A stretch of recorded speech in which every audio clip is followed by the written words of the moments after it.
Hello friends, welcome back to Isha lifestyle. இன்றைக்கி பார்த்தீங்கன்னா சூப்பராக நம்ம மஷ்ரூம் பெப்பர் ஃப்ரை பண்ணுறோம். பானலில் நல்லா எண்ணெய் ஊற்றி கடுகு போட்டிருக்கேன். கடுகு நல்லா பொரிஞ்சோடனே வெங்காயம், இஞ்சி பூண்டு பேஸ்ட்டு இதை நம்ம நல்லா வதக்க வேண்டியதான். இது நல்லா வதங்கினோடனே ஒரு தக்காளி அரைச்சும் போடலாம், நம்ம அப்படியே போட்டு நம்ம நல்லா இதை வதக்க வேண்டியதான். இப்போ மேக்னேட் பண்ணி வச்சுருக்க மஷ்ரூம் காரத்தூள் மட்டும்தான் போட்டுருக்கோம். லைட்டாக உப்பு போட்டு காரத்தூள் போட்டு மேக்னேட் பண்ணி வச்சோம் 10 மினிட்ஸு. அதையும் சேர்த்தாச்சு.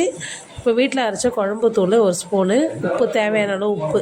இதெல்லாம் காரத்துக்கு நம்ம பெப்பர் தான் அதிகமாக போட போகிறோம். அதனால் கொஞ்சமாக குழம்புல 1 ஸ்பூன் போட்டால் போதும். இதில் மஷ்ரூம்லேயே தண்ணி நிறைய விடும். நம்ம கொஞ்சமாக தண்ணி விட்டு வேக வச்சுக்க வேண்டியதான். ஒரு 10 மினிட்ஸ் இருந்தீங்கன்னா நல்லா சுருண்டு சூப்பராக நமக்கு ரெடி ஆகிடும். பாருங்கள், இப்போ இந்த ஸ்டேஜில் 1 டேபிள் ஸ்பூன் மிளகு நல்லா பவுட்ரு பண்ணி அதை கூட சேர்த்துட்டோம்.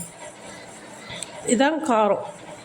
லாஸ்ட்டாக கொத்தமல்லி கருவேப்பிலை போட்டு இதை ஃபினிஷ் பண்ணுற வேண்டியதான். இது ரச சாதம், சாம்பார் சாதம், சப்பாத்திக்கு, இட்லிக்கு எல்லாத்துக்குமே ரொம்ப சூப்பராக இருக்கும் சைட் டிஷ்ஷாக சாப்பிட்டிங்கன்னா. இன்றைக்கி நாங்கள் வெஜிடபிள் பிரியாணிக்கு தான் நம்ம செஞ்சுருக்கோம். நம்ம ஆல்ரெடி அதுவும் போட்டிருக்கோம். பாருங்கள். Okay, thank you.